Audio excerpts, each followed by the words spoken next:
सुप्रभातम।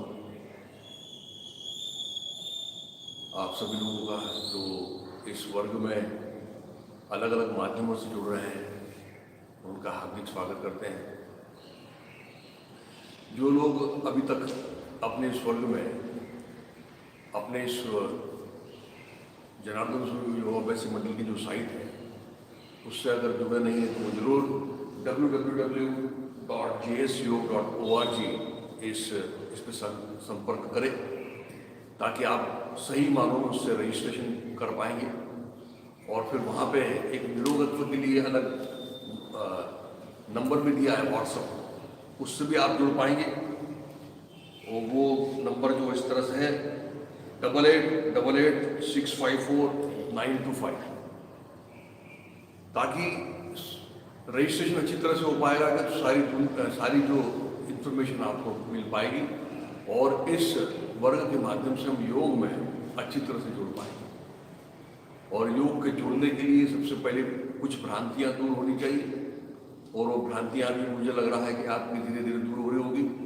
और सबसे बड़ी भ्रांति ये कि योग केवल शरीर के लिए, ये भ्रांति दूर होते हुए शरीर के माध्यम से जरूर कर रहे हैं लेकिन मन के लिए कर रहे हैं।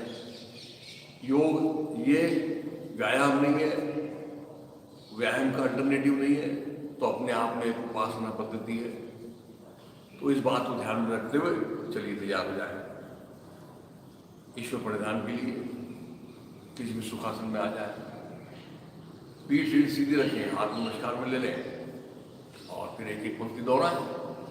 श्रीमन्नारायण नारायण हरे हरे, श्रीमन्नारायण नारायण हरे हरे, भजमन्नारायण नारायण हरे हरे, भजमन्नारायण नारायण हरे हरे, पद्मनारायण नारायण हरे हरे, पद्मनारायण नारायण हरे हरे, श्रीमन्नारायण नारायण हरे हरे, श्रीमन्नारायण नारायण हरे हरे, लक्ष्मी नारायण नारायण हरे हरे, लक्ष्मीनारायण नारायण हरे हरे, श्रीमन्नारायण नारायण हरे हरे, श्रीमन्नारायण नारायण हरे हरे, सत्यनारायण नारायण हरे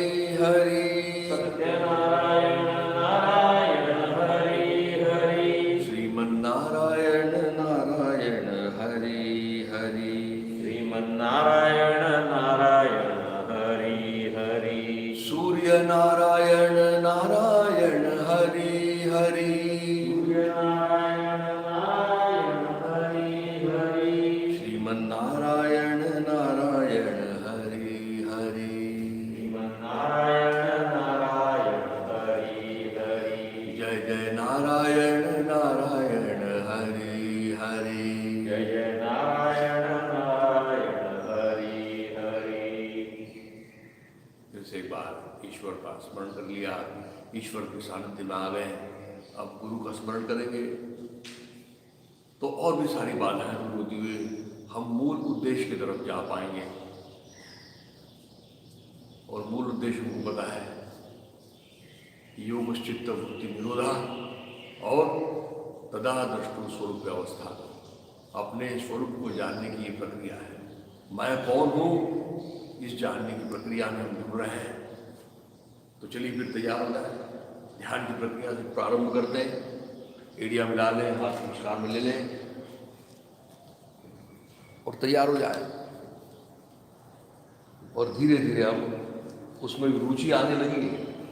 जो पहले जरा अटपटा सा लग रहा था, उसमें रुकना, कभी रुके नहीं थे तो अलगपन लग रहा था, लेकिन अब धीरे धीरे अंतर्मुख होते हुए अपने आप को देखने की कोशिश हो रही है।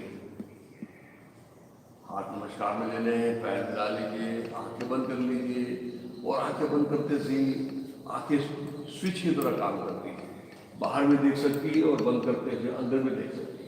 तो बाहर मत देखिए, अंदर देखिए, तो अंदर दिख रहा है जहाँ हाथ में सीना मिल रहा है, वहाँ पे जा रहा है मन, और श्वास प्रश्वास के कारण वहाँ जो कुछ हो रहा है हलचल वो प्रतीत हो रही है। श्वास के साथ में हथेली और सीने का स्पर्श अधिक हो रहा है, लेकिन प्रश्वास के साथ में और ढीलापन भी आ रहा है। श्वास के साथ में सीना भी फूल रहा है, पेट भी फूल रहा है। प्रश्वास के साथ में सीना भी सिकुड़ रहा है, पेट भी अंदर जा रहा है। श्वास के साथ में थोड़ी बगलें भी प्रसारित हो रही है, थोड़े कंधे भी ऊपर की ओर आ रहे हैं। प्रश्वास के साथ में वो भी नजदीक आते हुए कंधे नीचे की ओर ढल रहे हैं। श्वास के साथ में पीठ भी फैल रही है और प्रश्वास के साथ में नजदीक आ रही है। मानो सारा शरीर एक गुब्बारे की तरह श्वास के साथ में फैल रहा है, बड़ा हो रहा है, विस्तारित हो रहा है, और प्रश्वास के साथ में नजदीक आ रहा है, लेकिन शिथिल हो रहा है, सहज भी हो रहा है, और उसी के साथ साथ तनाव मुक्तता का भी अनुभव हो रहा है। और इसलिए प्रश्वास सबसे महत्वपूर्ण चीज है। सारा रिलैक्सेशन, सारा तनाव मुक्तता ये प्रश्वास के साथ में जुड़ी हुई है। और ऐसा देखते देखते अब सारे शरीर को शिथिल होता हुआ पा रहे हैं, और अब तो जा रहे हैं अंदर की ओर मुड़ रहे हैं। शरीर को अंदर से देखना है, देखना यानी अनुभव करना है। तो संपूर्ण मस्तिष्क याद कर लीजिए, शीर्ष भाग दाहिनी ओर का हिस्सा, बाईं ओर का हिस्सा, पार्श्व भाग, बाहर की सतह से संपूर्ण मस्तिष्क देखते हुए अंदर की ओर चले जाइए और अंदर से उसको शिथिल छोड़ दीजिए। संपूर्ण कपाल के हिस्से को भी ढीला छोड़ दीजिए, किसी प्रकार की शिकन मत रखिए, उसको भी आंतरबाह्य शिथिल छोड़ दीजिए। अब आंतरबाह्य शिथिल छोड़ा है तो दोनों अपना जो कपाल है वो दाईं और बाईं ओर से ढीला छूटता हुआ अनुभव में आएगा। दोनों भवों को आंतरबाह्य शिथिल छोड़िए तो तनाव मुक्तता का अधिक अनुभव होगा। भूमध्य शिथिल छोड़ दीजिए, दोनों आंखें अंदर से पुतलियों के साथ में शिथिल छोड़ दीजिए, पलकों का अर्धगोलाकार स्पर्श देखें, दोनों कनपटों को देखो विशेष रूप से, और उसको बाह्यता देखते हुए अंदर से भी ढीला छोड़ो। अब अंदर से आप अगर कनपटे ढीली छोड़ रहे हैं तो आपको अनुभव होगा कि कनपटे अंदर से ढीली छूटते हुए कानों की तरफ खसक रही है। दोनों कानों को बाह्यता देख लीजिए, और कान तो अंदर है तो चलिए फिर दोनों कानों के छेदों से अंदर की ओर मन को ले जाओ, जरा धीरे धीरे धीरे धीरे धीरे पहुंचने की कोशिश करो जरा, तो गले तक उसकी अनुभूति लिया जा सकता है। नथुनों से भी अंदर की ओर जाइए जरा, तो फिर अंदर की ओर जाते हुए तालू के हिस्से से, गले के हिस्से से, और पहुंच रहे हैं वहाँ जहाँ जीवा का मूल है, वहाँ जहाँ मूल तक पहुंच गए। फिर वहाँ से जीवा को भी देख लिया, दंत पंक्तियों को भी देख लिया, और फिर ओठों के रास्तों से बाहर आते हुए दोनों ओठों का भी स्पर्श देख लिया। दोनों गालों को भी अंदर बाहर से ढीला छोड़ दिया, मानो लटक रहे हैं नीचे की ओर, ग्रेविटेशनल फोर्स है ऐसा, इतना ढीला छोड़ दिया गालों को। और फिर हनु से लेकर कनपट तक का हिस्सा देख लिया, संपूर्ण चेहरा देख लिया। और अब धीरे धीरे जरा दिख रहा है क्या मन के दर्पण में, चेहरे पे सारा का सारा तनाव चेहरे में होता है, और इसलिए चेहरे को जितना शिथिल छोड़ेंगे उतना अधिक शिथिलता का और तनाव मुक्तता का अनुभव होगा। गला कंठ के साथ शिथिल छोड़ते हुए संपूर्ण गर्दन, सारे स्नायु पुंजों के साथ में संपूर्ण रीढ़ का भी अवलोकन करते हुए हर कशेरु से उसको शिथिल छोड़ रहे हैं। और फिर स्कंद वलय से कटिल वलय तक संपूर्ण पीठ को देखा है, दोनों बगलों से दोनों कमर तक का हिस्सा देख रहे हैं। दोनों हाथों को कंधों से ढीला छोड़ते हुए दंड, कोहनिया, प्रकोष्ठ, हाथों के तलवे, तलवों का स्पर्श देख रहे हैं। संपूर्ण सीना भी देख रहे हैं, आड़े में, खड़े में, अंदर से, बाहर से, और पहुंच रहे नाभि कंध के पास में, और नाभि कंध को अंदर तक देख रहे हैं, उसकी अनुभूति ले रहे हैं। क्योंकि तो सबसे महत्वपूर्ण चीज है, नाभि को अगर अंदर तक शिथिल छोड़ा तो सारा का सारे 72,000 नाड़ी उस तक हम उसका अनुभव कर पाएंगे। और फिर संपूर्ण पेट गोलाकार रूप में आंतरबाह्य देखा है, पुट्ठों का जोड़ देखा है, पुट्ठों को देख रहे हैं, ढीला छोड़ रहे हैं, जंघाओं को आंतरबाह्य देखते हुए धीरे धीरे उतर रहे हैं। दोनों घुटनों को संधियों के साथ में देख रहे हैं, पिंडियों को देखा है, अंदर बाहर से ढीला छोड़ा है, टखनों को ढीला छोड़ रहे हैं, एड़ियों का अर्धगोलाकार स्पर्श देख रहे हैं, तलुओं का स्पर्श, 10 उंगलियों का स्पर्श, और ऐसे सारे शरीर को सर से लेकर पैर तक देखा है। शरीर को स्थिर होता हुए पा रहे हैं, तल पांव पर, घुटने में और कमर में मन लगाते हुए बिल्कुल स्थिर हो रहा है। शरीर स्थिर हो रहा है इसलिए मन शांत हो रहा है, मन शांत हो रहा है इसलिए प्रसन्नता की अनुभूति हो रही है।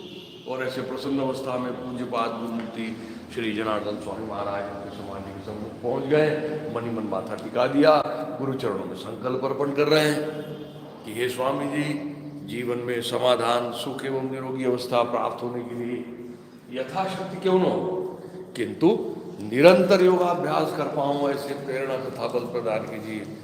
मन ही मन टिकाया माथा, मन ही मन उठाया है, मन की आंखें खोली है, समाधि स्थल के दर्शन कर रहे हैं। उस पर अंकित स्वामी जी का संदेश स्पष्ट रूप में दिखाई दे रहा है। समाधानाय सौख्याय निरोगत्वाय जीवने योग में वाभ्यसे प्राज्ञ यथाशक्ति निरंतरम। समाधि स्थल पर अंकित स्वामी जी के पद चिन्ह दिखाई दे रहे हैं, अवतार स्वरूप शेषनाग की प्रतिकृति दिखाई दे रही है, और अब स्वामी जी के पादांकुश नजर आ रहे हैं। चरण कमल, पद कमल, कर कमल, कटि कमल, रुद्र कमल और अंतोदगत्वा मुख कमल भी दिखाई दे रहा है। तेजस्वी मुखमंडल, उन्नत भाल प्रदेश, माथे पर कुमकुम तिलक लगा हुआ, स्नेहपूर्ण और आश्वस्त नयन, विस्मित वदन, गले में रुद्राक्ष और स्फटिक मालाएं विराजित, मोतियों जैसी शरीर कांति, उस पर गेरुए वस्त्र परिधान किए हुए, कमल दलवत पांव तथा खड़ाव पहने हुए ऐसी गुरुमूर्ति में आशीर्वाद प्रदान कर रही है। हमारा सारा योगाभ्यास गुरु पूजा के तौर पर सपनों में जा रहा है।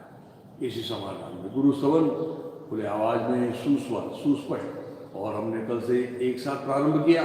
शिक्षक का स्वर सुनाई देगा, उसके साथ में जुड़ जाएंगे, फिर शिक्षक का दूसरा जब स्वर सुनाई देगा तब उसके साथ में जुड़ जाएंगे। तो चलिए गुरु स्तवन। गुरु ब्रह्मा गुरु विष्णु गुरुर्देवो महेश्वरः गुरु साक्षात् परब्रह्म तस्मै श्री गुरवे नमः। कृष्णाय वासुदेवाय हरे परमात्मने प्रणतक्लेशनाशाय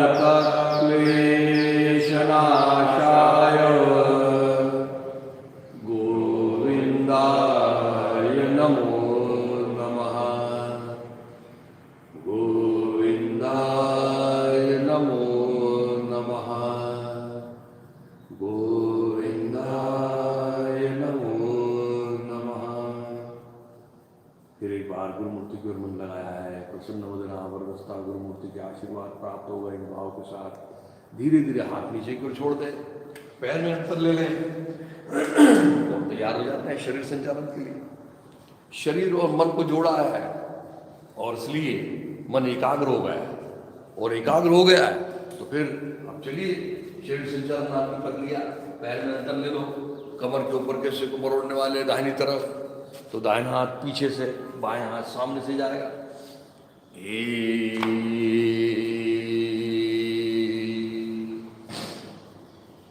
बढ़िया लपेट के मरोड़िए जरा, कमर को मत जाने दीजिए पीछे, लेकिन गर्दन कंधे को जाने दीजिए।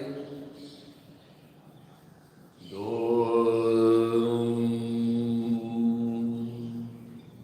बाईं ओर, तो बाएं हाथ पीछे से, दाहिना हाथ सामने से। तीन, अच्छा लपेटिए जरा, लपेटना अच्छा है, हाथों को अच्छा नीचे लेना है ताकि वो पीछे वाला हाथ सामने आ जाए, सामने वाला हाथ पीछे चले जाए।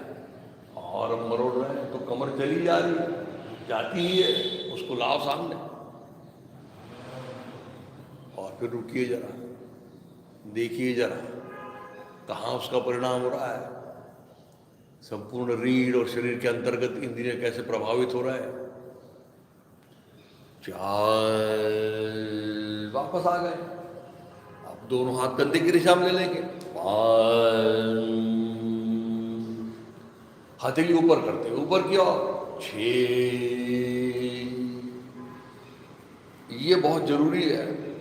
जैसे ही हम हाथ कान के ऊपर दबाते हैं ना, उसका असर देखिए कहाँ जा रहा है। अंदर में हमारे जैसे ब्रेन की चोटी जो बन रही है, उसके साथ में कुछ अलग अलग जोड़ियाँ भी हैं उसकी, स्वतंत्र रूप से, जिनको क्रैनियल नर्व्स कहा जाता है।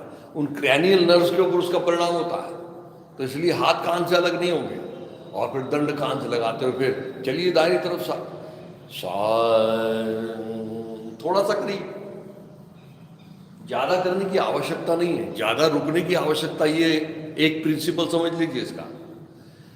जितना जमता है यथाशक्ति, हम रोज कह रहे हैं अपने आप को, तो यथाशक्ति जितना किया है उसके बाद में अंदर देख रहे हैं, झुक रहे हैं, और फिर अब जो कुछ है उसको होने दे रहे हैं, हम कर नहीं रहे हैं। पहले थोड़ी देर किया, फिर करने का भाव भी रहा है।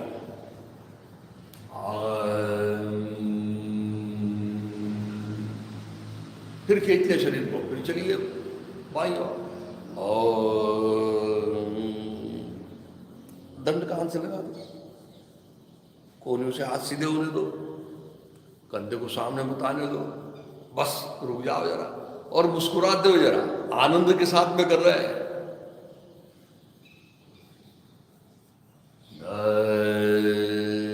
वापस आ गए, पीछे क्यों जा रहे हैं?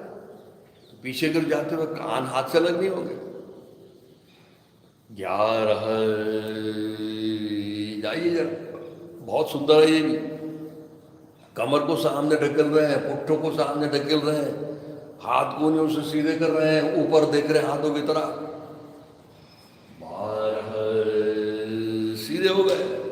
और चलिए फिर पेट को अंदर लेते हुए बिल्कुल नीचे की ओर, 13 समानांतर होते हुए आइए नीचे की ओर, और फिर ढीला छोड़ दिए सारे शरीर को बिल्कुल, और होने दीजिए कमर को जरा ढीला, जाने दीजिए जरा ठुड्डी को अंदर की ओर, और घुटने से पैर तो बिल्कुल सीधे रहने चाहिए, और थोड़ा सा शरीर का वजन पहुंचे के ऊपर आने दीजिए जरा।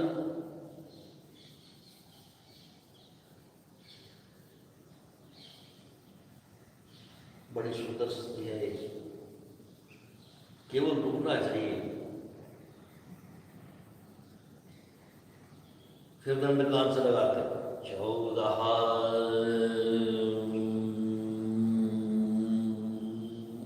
ऊपर आ गए, 15 दोनों हाथ कंधे की रेशा में, 15 हथेली नीचे लेते हुए, 16 ये रोज करने वाले हम, क्योंकि शरीर को रोज खुला करना पड़ेगा। ऐसा नहीं कि एक दिन कर लिया यानी शरीर खुला हो गया। और चलिए फिर अब ऊपर का हिस्सा मरोड़ लिया तो पैरों की बारी आ गई, दोनों पैरों को मिला लो, शरीर में बैलेंसिंग मैकेनिज्म, संतुलन की प्रक्रिया को अधिक जागरूक करना। दोनों पैर को मिला लीजिए, दोनों हाथ पीछे की ओर बांध लीजिए, हाथ नीचे खींच लीजिए। बात तो साधारण सी है, पैर को सामने उठाना है, लेकिन उठाते वक्त ऊपर के हिस्से को ध्यान देना है कि वो पीछे नहीं जाएगा। जब पीछे ले जाएंगे तब सामने नहीं आएगा, बाजू ले जाएंगे तो दूसरी तरफ नहीं जाएगा। चलिए तैयार, उठाइए दाहिना पैर, घुटने से पैर सीधा करिए। कितना ऊपर आया है महत्वपूर्ण नहीं है, घुटने से सीधा है तो फिर बात बन गई है।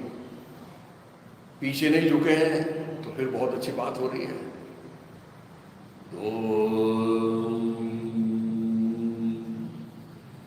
पीछे ले जाना है, फिर से घुटने से बिल्कुल टाइट करते हुए, टखने से बाहर फैलाते हुए, 3 फैलाओ उसको जरा। लेकिन ये सामने शरीर झुकने लगता है, उसको टालिए जरा। उसको टालने के लिए थोड़ा सा ऊपर की ओर देखिए जरा, और हाथों को नीचे खींचिए जरा, कंधों को पीछे खींचिए जरा। 4 दाहिना पैर दाहिनी तरफ ले जाइए, 5 थोड़ा सा उठाइए, और उठाते हुए बाईं तरफ मत जाइए, हाथों को जाने दीजिए, दोनों हाथों को जो ले गए हैं वो बाईं तरफ ले जाओ उसको, लेकिन शरीर सीधा रहेगा। 6 उसी तरह से बाएं पैर से 7 घुटने से सीधा, टखने से पैर अपनी तरफ देखिए, पैर के जो स्नायु कैसे उसका आकुंचन हो रहा है तीव्र गति से, और उसका असर जा रहा है पेट में।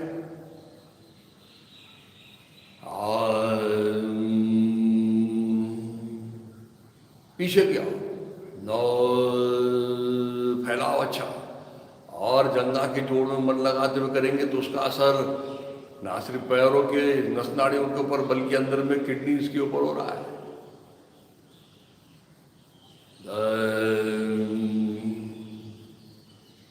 बाएं पर बाई तरफ 11।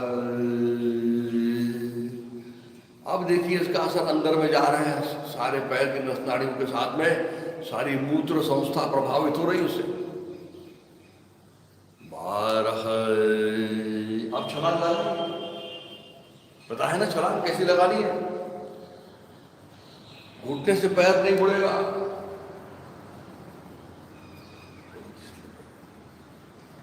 और दाहिना पैर सामने बाएं और पीछे। 1, देखिए घुटना नहीं मुड़े तो आवाज आएगी छम छम। बाएं पैर सामने दाहिना और पीछे। 2, दोनों पैर बाजू में। 3, दोनों पैर नजदीक। 4। कल जैसे गुरुजी ने बताया ये छलांग का महत्व कितना है, तो इस छलांग का असर हमारे प्रजनन ग्रंथियों के ऊपर होता है, गोनैड्स के ऊपर। और चलिए फिर धीरे से नीचे की ओर बैठ जाएंगे आनंद मुद्रासन से। 1, 2।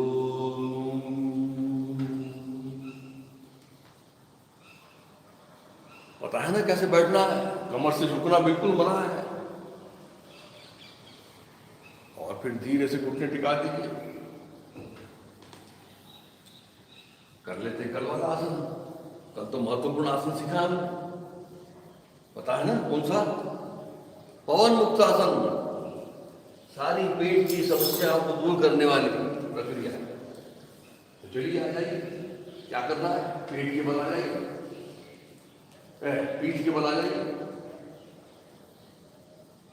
एड़ियां मिला लें। कल जिन लोगों ने किया है वो सूचनाओं के साथ में करेंगे।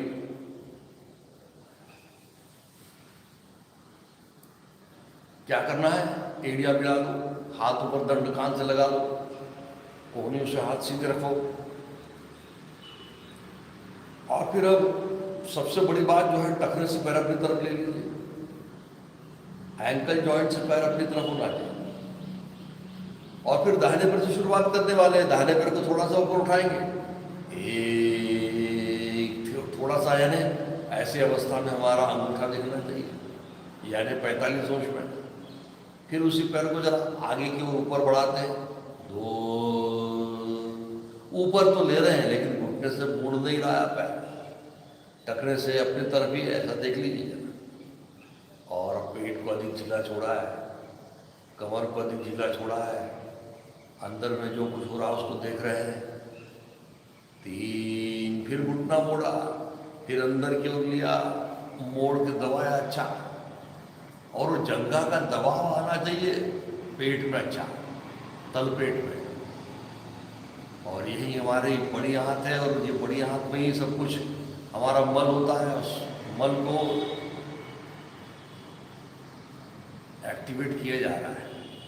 और अब 4 में गर्दन उठाएंगे, ठुड्डी लगाएंगे, बायां पैर उठा के अच्छा घुमाएंगे 3 बार दाहिनी तरफ से, 3 बार बाईं तरफ से। 4, ठुड्डी लगाई, बायां पैर उठाया, घुटने से सीधा होना चाहिए, दोनों पैर टखनों से अपनी तरफ है, और घुमा रहे हैं उसको अच्छा पूरा मन लगा के, दाहिनी तरफ से बाईं तरफ से। 3 बार घुमाने के बाद में पैर नीचे रख दो, और फिर गर्दन नीचे आएगी। 6, 5 में गर्दन नीचे। 6, दोनों हाथ ऊपर कर लो, दाहिना पैर ऊपर कर लो सीधा 90 डिग्री में। और फिर अब 7 में 45 डिग्री में। 7,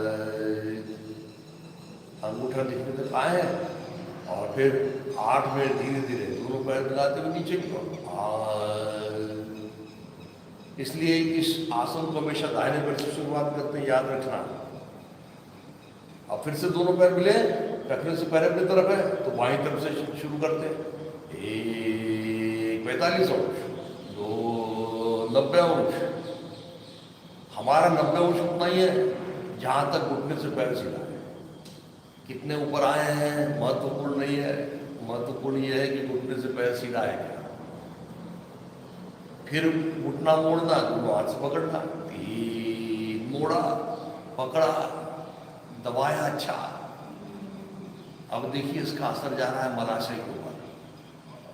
दाहिनी तरफ से जब किया तब दाहिनी बड़ी हाथ के ऊपर गया था, अब तो मलाशय के ऊपर जा रहा है। और फिर सिर्फ 4 में गर्दन उठाएंगे, ठुड्डी लगाएंगे, दाहिना पैर उठा के घुमाएंगे। 4 ठुड्डी लगाई, दाहिना पैर उठाया, पहले बाहर निकाला और बाहर निकाल के अच्छा घुमा रहे हैं। देख लीजिए फिर से दोनों पैर टखनों से अपनी तरफ है, दाहिना पैर मुड़ तो नहीं रहा है, ज्यादा ऊपर तो नहीं गया है। और फिर धीरे से नीचे रख दो, फिर 5 में गर्दन नीचे। अब ये दबाव है जंगा का, उसका जरा आनंद लो, जरा उस दबाव का। फिर अब 6 में हाथ ऊपर आ जाएंगे, पैर 90 डिग्री में चले जाएंगे। 6 हाथ दंड कान से लग गए, पैर सीधा हो गया 90 डिग्री में। फिर 7 में 45 डिग्री। 7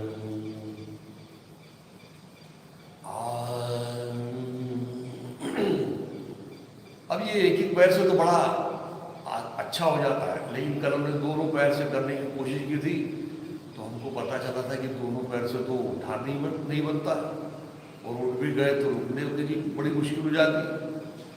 तो आज उसमें एक चीज जोड़ देते हम। अब आप दोनों पैर जब उठाओगे ना तो उठाने से पहले अपने गुदद्वार और मूत्र मार्ग का संकोच करें, अंदर की ओर उसको खींच के फिर दोनों पैर को उठाएंगे तो देखिए जरा उठाने में आसानी हो जाती है।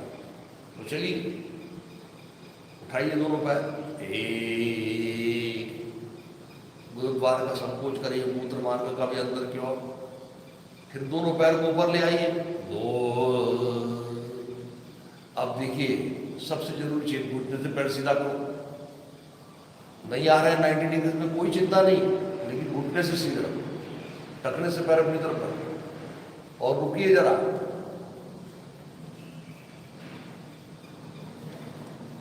और फिर अब एक साथ घुटने मुड़ते हुए नीचे आएंगे, उसी वक्त गर्दन के ऊपर आएंगी और दोनों तरफ से शरीर को दबा देंगे।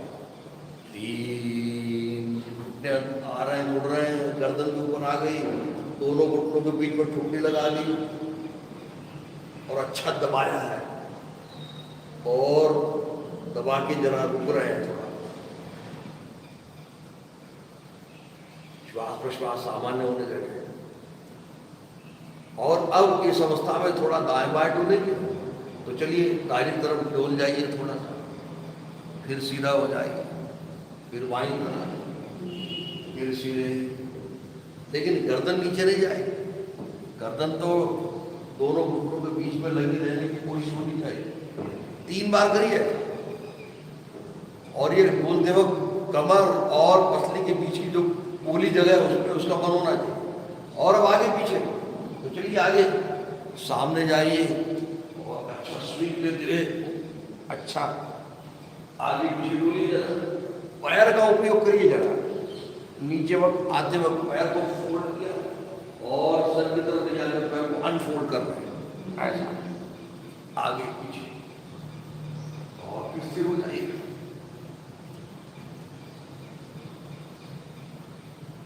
देखिए श्वास कैसी बढ़ गई है और ऐसा लग रहा है कब छोड़ रहे हैं, लेकिन जरा रोकिए जरा, यही तो परीक्षा की घड़ी है, यही जरा रुकना चाहिए। गर्दन नीचे नहीं है, कुछ लोगों ने छोड़ दी होगी नीचे। अब एक साथ खोलिए शरीर को, 6, दोनों पैर ऊपर 90 डिग्री पे, हाथ ऊपर किया, और फिर से अब साथ में जाने वाले हैं तो वहां फिर से गड़बड़ होने वाली है, तो फिर से गुदद्वार और मूत्र मार्ग का संकोच करिए और दोनों पैर को ले आइए, अंदर की ओर उसको भींच के रखिए जरा,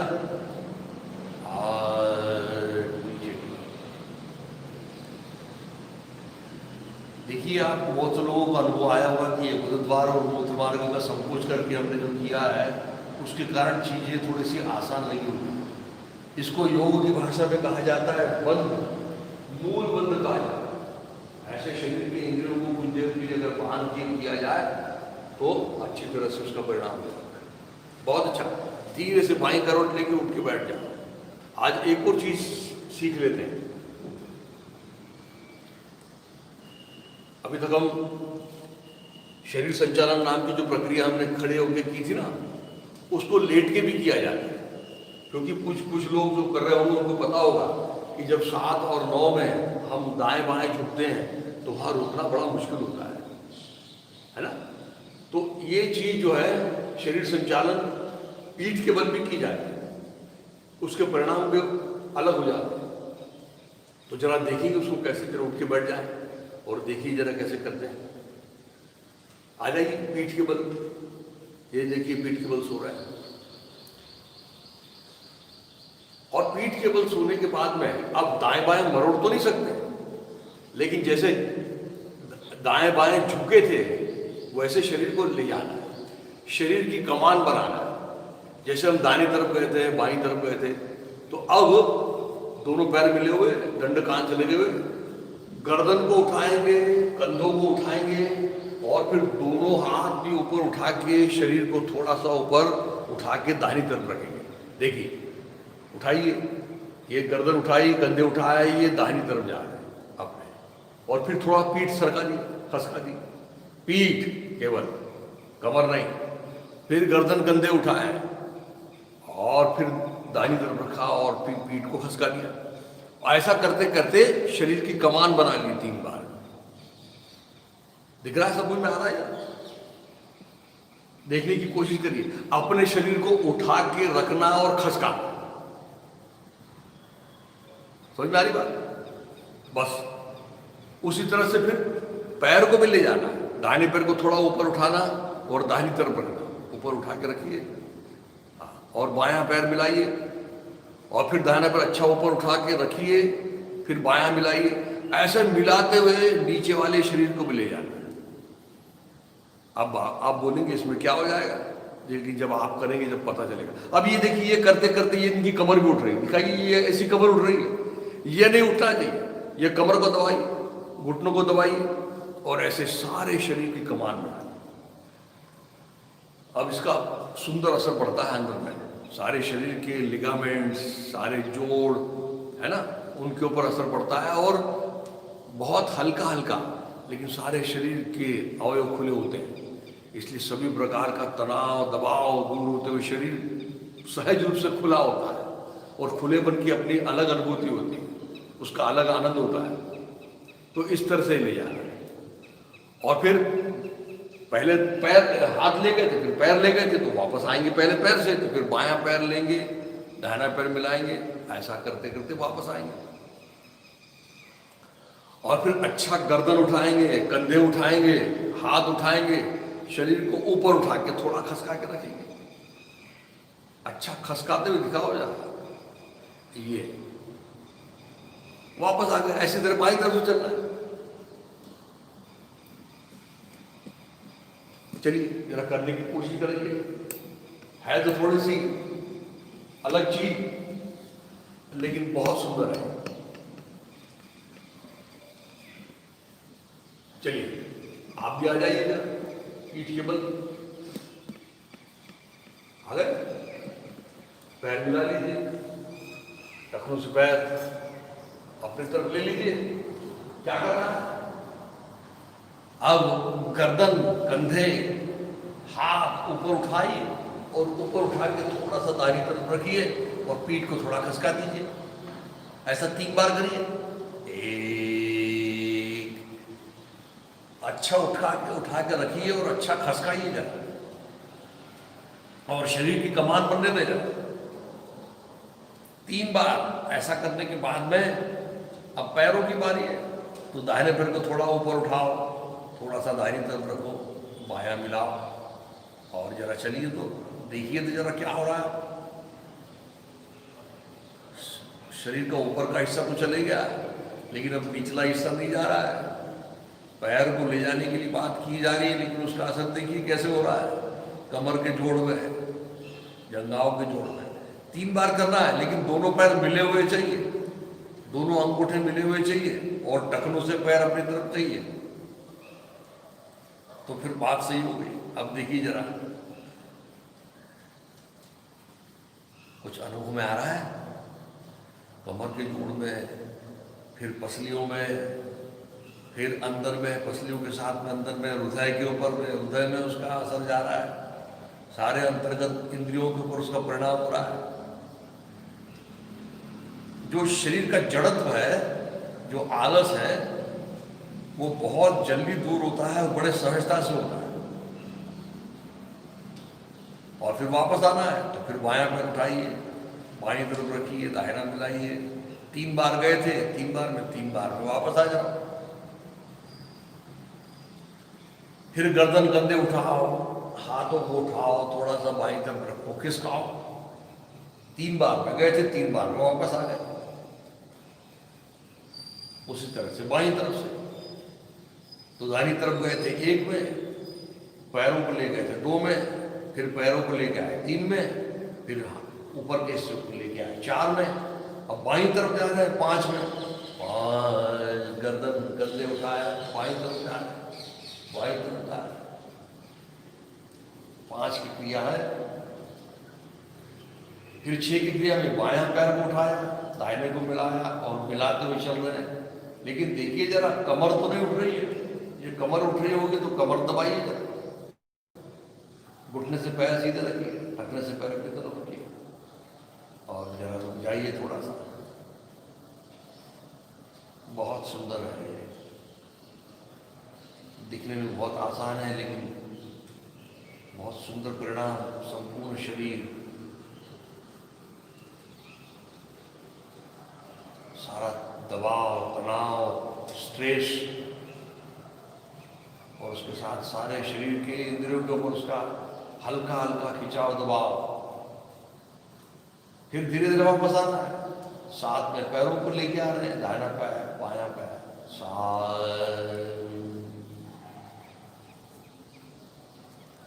और फिर गर्दन कंधे उठाया, हाथों को ऊपर उठाया, फिर आगे थोड़ा सा खसकाया,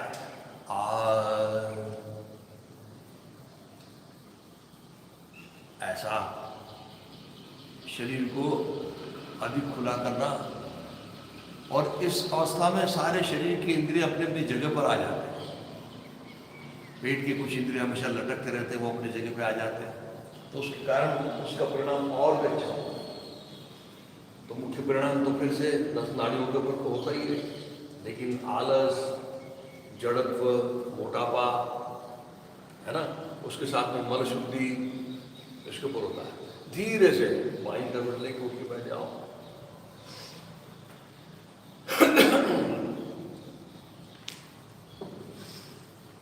और सामने की ओर बैठ जाइए, सीधी सुखासन में आ जाइए। कल हमने देखा था कंधों की जोड़ों को तक देखा था, आज हम गर्दन के जोड़ों को भी देखेंगे। गर्दन को भी 4 दिशाओं से घुमाया जा सकता है ना।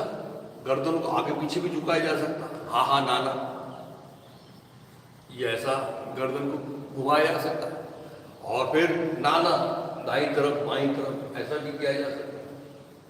तो इनको भी अच्छी तरह से घुमाना चाहिए। कैसे? तो अब पूरा मन गर्दन में लगाते हुए सारी गर्दन को दाहिनी तरफ ले जाना है।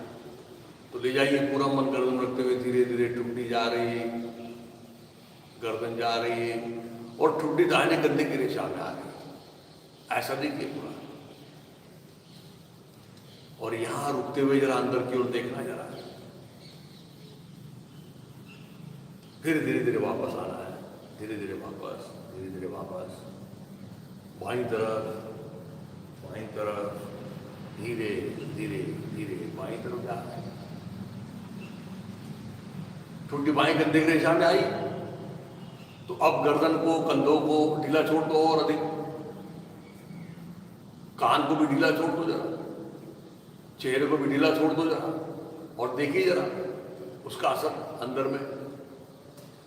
फिर वापस आइए, धीरे धीरे धीरे धीरे धीरे। अब ये गर्दन को बिल्कुल ढीला छोड़ दो, पीछे की ओर, ये जाने दो गर्दन को पीछे।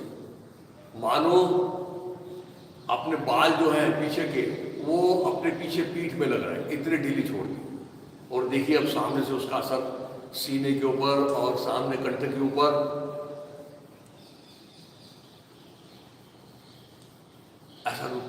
जरा देखिए अंदर की ओर। फिर धीरे धीरे वापस आइए और वापस आते हुए अब सामने नीचे की ओर झुकते हुए ठुड्डी को बिल्कुल अंदर ले जाइए और कंठ का बिल्कुल संकोच होने दीजिए और मानो कपाल अब सीने की तरफ गिर गया है, बिल्कुल जाने दीजिए और बिल्कुल ढीला छोड़ दीजिए। अब इसका असर देखिए पीछे से जा रहा है, पीछे के स्नायुओं पर गर्दन के हो रहा है। बहुत अच्छा, धीरे धीरे वापस आ जाइए। अब देखिए ये 4 दिशाओं से हो गया। अब ये गर्दन को ढीला भी छोड़ा जा सकता है, तो पूरी गर्दन को ढीला छोड़ दो, दाहिनी तरफ पूरी गर्दन ढीली छोड़ दो। और अब देखिए उसका असर बाईं तरफ से, बड़ा सुंदर है ये।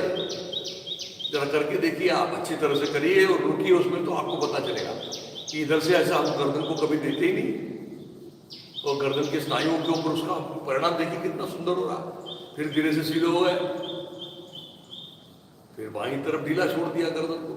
देखिए मानो बायां कान जा रहा है कंधे की तरफ और कान लग रहा है कंधे की तरफ, लेकिन अब दाहिनी तरफ से कंधा नहीं उठना चाहिए। दिखा दीजिए उठ जाता है वो, ये ऐसा उठ जाता है, वो नहीं होना चाहिए। हाँ बिल्कुल दोनों कंधे एक रेशा है, लेकिन वो दाहिने कंधे को और नीचे नीचे दबा रहे हैं ताकि उसका और असर आ रहा है। बहुत अच्छा, धीरे से सीधे हो जाए। तो ऐसी 6 दिशाएं देख ली हमने, है ना। तो इसमें तो 8 दिशाओं से भी घुमाया जा सकता है गर्दन को घुमाते हुए। तो अब देखिए कैसे घुमाएंगे। ये पहले गर्दन को नीचे ले आएंगे, एक बार देख लो, गर्दन को नीचे से ही उसको जरा दाहिनी तरफ ले जाएंगे और ये देखिए, और दाहिनी तरफ से अब दाहिनी पूरी तरह दाहिनी चले गए और गर्दन को ढीला छोड़ दिया, और फिर वहीं से पीछे घुमाते हुए जा रहे हैं और पूरी तरह चले गए, और फिर पीछे से फिर आ रहे हैं धीरे धीरे धीरे दाहिनी तरफ, बाईं तरफ आ रहे हैं, और फिर बाईं तरफ से धीरे धीरे नीचे आ रहे हैं। ये तो चलिए तुम भी करिए। नीचे की ओर गर्दन गई, गर्दन नीचे से जा रही है, दाहिनी तरफ आ गए तो कान को ढीला छोड़ते हुए दाहिने कंधे की तरफ ढीला छोड़ दिया, फिर वहीं से पीछे ले जा रहे हैं, बिल्कुल पीछे छोड़ दिया, फिर बाईं तरफ आ रहे हैं, बाईं तरफ बिल्कुल ढीला छोड़ दिया, फिर नीचे की ओर आ रहे हैं। ऐसा जरा 3 बार दाहिनी तरफ से करिए, 3 बार बाईं तरफ से करिए, पूरा मन लगाते हुए करिए, धीमे धीमे करिए। क्रियाओं के साथ में जुड़ना, जो कुछ भी क्रिया कर रहे हैं उसके साथ में जुड़े रहना, ये सबसे बड़ी बात है योग में। चीजें साधारण सी हमको दिखाई पड़ती है, लेकिन मन लगा के जब हम करते हैं तो उसका परिणाम हमको पता चलता है। और धीरे से बंद कर दीजिए और अब कोहनियां कमर से लगा दीजिए, किसी भी सुखासन में आ जाए और ओंकार कर लेते हैं। कोहनियां कमर से लगा दी, दोनों हाथ ध्यान मुद्रा बना ली, रीढ़ सीधी रखी, चेहरा प्रसन्न रखा और खुले आवाज में ओंकार प्रारंभ करें।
फिर से देखिए जरा, आंखें तो बंद ही हैं, ओंकार करना तो बंद कर दिया है, लेकिन फिर भी उसके कंपन, उसके गुंजन अभी भी अंदर में चल रहे हैं।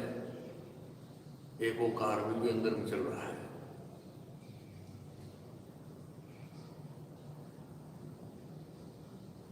मस्तिष्क में अधिक अनुभव में आ रहा है, और फिर दोनों भावों के बीच में मन केंद्रित कर दें जरा, और जरा साक्षी भाव से देखिए जरा क्या हो रहा है। शरीर की स्थिरता का, मन की शांतता का, प्रसन्नता का अनुभव आ रहा है, तो उसी में डूबे रहे। मानो हर पल वो प्रसन्नता बढ़ रही है, वृद्धिंगत हो रही है।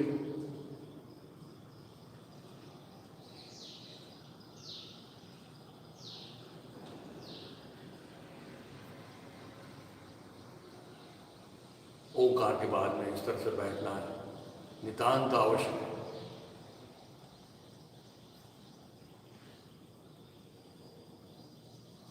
क्योंकि ओंकार भी एक ध्यान की प्रक्रिया है।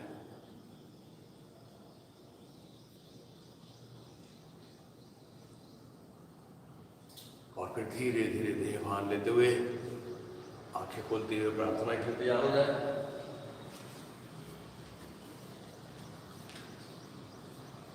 एड़ी हम ला लें, घुटनों के बल खड़े हो जाएं, हाथ नमस्कार में, खुले आवाज में सुस्वर, सुस्पष्ट, सावकाश। आज से हम एक साथ कहने की कोशिश करेंगे, शिक्षक के स्वर के साथ में स्वर मिलाते हुए उसके साथ में जुड़ जाएंगे। पहले पंक्ति कहेंगे, फिर दूसरी पंक्ति में जब शिक्षक का स्वर सुनाई देगा तो उसके साथ में जुड़ जाएंगे। आपके सामने प्रार्थना भी दिखाई दे रही है, तो चलिए प्रार्थना एक साथ। असंख्यात नावे जयादेत लोक परिनित्यतो सच्चिदानंद एक जया चा बळे चालतो हा पसारा नमस्कार त्या ब्रह्मतत्वा अपारा नभी सूर्य विश्वास दो तेज देतो प्रमोदे आम्ही अंतरित्यास ध्यातो तये प्रेरणा बुद्धि ते देत जावी असे आमुची प्रार्थना ही प्रभावी प्रभो पूर्ण आरोग्य आम्हा असावे तसे नित्य मांगल्य नेत्रां दिसावे कधी दैन्य दारिद्र्य आम्हासी नाहो शतायुष्य ऐश्वर्य विज्ञान लाहो योगेन चित्तस्य पदेन वाचां मलं शरीरस्य च वैद्यकेन योपाकरोत्तं प्रवरं मुनीनां प्राञ्जलिरानतोऽस्मि। ॐ पूर्णमदः पूर्णमिदं पूर्णात् पूर्णमुदच्यते पूर्णस्य पूर्णमादाय पूर्णमेवावशिष्यते। ॐ शान्ति शान्ति शान्ति। सद्गुरु श्री जनार्दन स्वामी महाराज की जय। धीरे से एक में बैठते हुए हाथ पीछे कर बात में मारना निकालें।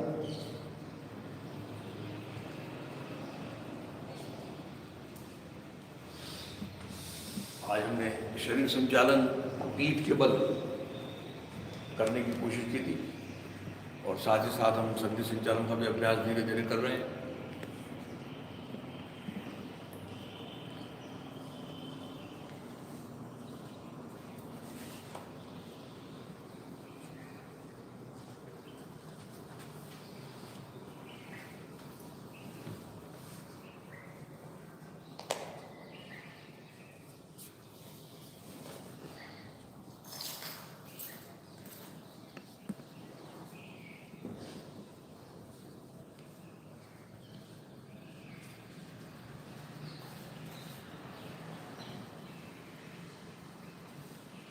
नमस्कार। पवन मुक्तासन सीखा हमने और पता है कि पवन मुक्तासन ये बहुत महत्वपूर्ण है, योग ग्रंथों में नहीं है, पर योग मूर्ति ने हम मानवता के लिए, हम मानव के लिए गए यह जो एक अनोखा आविष्कार किया है उसमें मुख्यतः है शरीर के अंदर में बहुत काम चलते हैं, सब प्रकार के काम चालू ही रहते हैं और जैसे जैसे अपन व्यवहार में नहीं देखते क्या काम चालू रहा तो कारखाना चालू है तो उसका कचरा तैयार हो रहा है, कोई और हुआ हैंडमेड काम चालू है उसका एक कचरा तैयार होता है। हम शहर इतना बड़ा रहता है, शहर बड़ा है तो इसके भी कचरे तैयार होते हैं। देखिए ना अपने रास्ते में कितना सुबह आने के पहले देखो सफाई कर्मचारी आने के पहले कितना अभी प्लास्टिक तो कम हो गया है पर फिर भी रहता ही है, खूब कचरा पड़ा रहता है रास्ते पे। वो आते हैं साफ करते हैं तो बिल साफ सुफ दिखना है नागपुर फिर से। यह जो सा होता है वैसे हर जगह कचरा तैयार होता है शरीर में और वो कचरा योग की जगह पहुंचाने की व्यवस्था शरीर के अंदर में है, अपने अपनी जगह जाना चाहिए। और वो कचरा पहुंचाने के लिए जो मुखिया है, डिपार्टमेंट है, वो डिपार्टमेंट में हेड है अपान वायु। अरे अपान वायु का कार्य है पर इतना ओवरबर्डन कर दिया है हमने, क्योंकि हमारा आहार विहार आचार विचार उपचार ये सब में जो जीवन शैली है, वास्तव में भारतीय संस्कृति में जो जीवन शैली बताई है उसी को योग जीवन शैली कह सकते हैं। यह जीवन शैली ही हमने बिगाड़ दी है। हमारी सारी जीवन शैली पाश्चात्य आबोहवा में जो अच्छा है उसी को हमने स्वीकार किया, वो सब गड़बड़ है। सामान्य देखिए ना, यदि मैं पंजाब वाला हूँ और पंजाब में आने रहने वाला वहाँ खाऊंगा तो राजमा और समोसा ये सरसों का बहुत उपयोग करूँगा, बड़ा सुंदर पराठे वगैरह बनाऊंगा, क्या नहीं, और क्या रहता है मैदे का बना हुआ रहता है, मुझे तो याद नहीं आता, तंदूरी बोलते हैं, हाँ तंदूरी, वो ये सब खाऊंगा, हजम होगा, अच्छा होगा, शरीर बनेगा। और यही महाराष्ट्र में आए और वही खाते रहे तो शरीर तो बनेगा पर पोला बनेगा, बीमारियों का घर बन जाएगा। वह महाराष्ट्र में तो महाराष्ट्र का खाना, आबो हवा देख कर खाना पड़ता है। दक्षिण में जाओगे तो दक्षिणी पद्धति से खाना पड़ेगा, रसम अन्नम तारम भातम यही खाना पड़ेगा, तो फिर तबीयत अच्छी रहती है। तो वैसी जीवन शैली, हमारी जीवन शैली, भारतीय जीवन शैली अलग प्रकार, और वह बहुत अच्छी जीवन शैली है। और वह जीवन शैली में केवल जीना नहीं है, केवल एक चीज़ नहीं रखी है, जीना, जीने के लिए खाते रहो, कुछ करते रहो, बस ये नहीं है। जीने का मकसद भी रखा है कि मानव जन्मामध्ये नराचा होण्या नारायण करा हो ये विजय होगा, नराचा नारायण हमें जीवन में समाधान सुख निरोगत को प्राप्त करने के लिए, और उसी को हम अभी भूल रहे हैं आधुनिक जीवन शैली में। और इसलिए बहुत प्रकार का मल शरीर में ज़्यादा तैयार होता है, वो काम नहीं कर पाता, इतना ओवरबर्डन हो जाता है ना, ताकत से ज़्यादा तो कैसे करेगा वो। तो उसको कार्य प्रवृत्त करना, कार्यक्षम बनाना, शुद्ध बनाना, यह कार्य पवन मुक्तासन करता है। सामान्यतः ये अपान वायु है, इसका जो कार्य होता है नाभि के ऊपर थोड़ा सा, नाभि के नीचे थोड़ा सा, ऐसा आजू बाजू पिछले भाग में ज़्यादा होता है, और वही उसका वहीं से वो कंट्रोल करता है पूरे शरीर में, पूरे शरीर में। प्राणवायु है, तो प्राणवायु है अपना ऑक्सीजन, पंच प्राण कहे गए हैं। तो पंच प्राण में प्राण नाम का वायु या प्राण नाम का तत्व या प्राण नाम का प्राण, अपान नाम का प्राण, समान नाम का प्राण, उदान नाम का प्राण, व्यान नाम का प्राण, ऐसे पंच प्राण हैं। अब उसके 5 उपप्राण भी है, ये सब मिलकर और चलता है। उसमें से अपान वायु को हर एक को अपना अपना काम करना पड़ता है। अपान वायु को सब सफाई सैनिटरी डिपार्टमेंट है, और उसको अच्छा जागरूक करना, कार्यक्रम करना, इसलिए पवन मुक्तासन बताइए अच्छा करना है। आधा अर्ध पवन मुक्तासन और बाद में पवन मुक्तासन, दोनों पैर वाला, दाहिने पैर से प्रारंभ करना, क्योंकि सारा मुख्यतः मोटा स्थूल मल जो है खाने के बाद तैयार होने वाला कचरा, वो सामान्यतः दाहिनी तरफ एक थैली आती है, दाहिनी तरफ से ऊपर जाती है, जिसको बढ़िया कहते हैं, उसमें इकट्ठा रहता है कचरा। और वह कचरा आने की जगह भी वही एक लूप है, वह से आते रहता है छोटी आती, वो लूप जरा कड़क सख्त हो गया तो कचरा बराबर आ नहीं पाता, फिर कॉन्स्टिपेशन चालू हो जाता।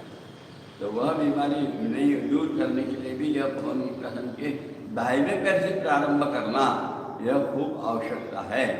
और इसलिए आपको बताया है, दाहिना पैर 45 अंश ऊपर लो, 90 अंश घुटने में सीधा रखना है, फिर घुटने से मोड़ो, हाथों से पकड़ो, पूरी जंघा पेट पे दबा के रखो, दोनों हाथों से पकड़कर यह जो दाहिने पैर की जंघा और घुटना है, थोड़ा सा बाईं ओर खींचो, ताकि 2 फसलियाँ आखिरी वाले उसके बीचों बीच जो बिंदु तैयार होते हैं वहाँ घुटना आता रहे।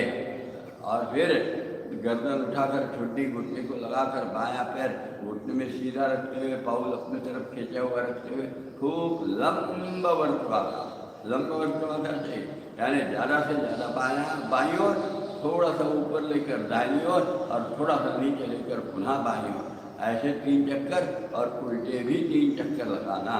और फिर पाँव रख देना, गर्दन भी नीचे रख देना, हाथ छोड़ देना, पाँव ऊपर लेना, दाहिना पैर सीधा कर लेना, 45 अंश में नीचे रखना। ऐसे ही काम दूसरे पैर से भी होगा, बाएं पैर से बिल्कुल ऐसे, उस समय केवल दाहिना पैर ही घूमेगा, ये याद करें। और फिर दोनों पैर 45 अंश उठाना, दोनों पैर अंश उठाना, फिर पाँव घुटने से मुड़ते समय गर्दन भी उठाते जाना। पाँव मुड़ते जाएगा, गर्दन उड़ती जाएगी, पाँव मुड़ गए, छुट्टी घुटने को लग गई।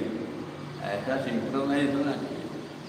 और वह होने के बाद फिर दाहिने बाएं लुढ़कना। अच्छा, कहाँ लुढ़कना यह ख्याल रखना। है जो हमारे रीढ़ है, रीढ़ के दाहिनी ओर और बाईं ओर पोली जगह है। नीचे कमर की हड्डियाँ हैं और ऊपर में फसलियाँ हैं, इसके बीच में पोली जगह। ये पोली जगह पे सारा वजन आना चाहिए शरीर का, दाहिनी तरफ जाते समय बाईं तरफ, इसकी ओर अधिक ख्याल चाहिए। और वो हाथ ऐसे सुंदर आने चाहिए कि ये जो कोष्ठ है इसको कोष्ठ बोलते हैं। ये जो आखिरी 3-4 फसलियाँ हैं ना, इससे हो जा आकार ऐसा टेढ़ा अंदर में जाता है। यहाँ सारा दबाव निर्माण होना चाहिए कोष्ठों में, और एक कोष्ठों में दबाव तैयार हुआ तो फिर पवन मुक्त आसन सही होने लगता है। और पवन मुक्त आसन से बहुत अधिक लाभ होते हैं।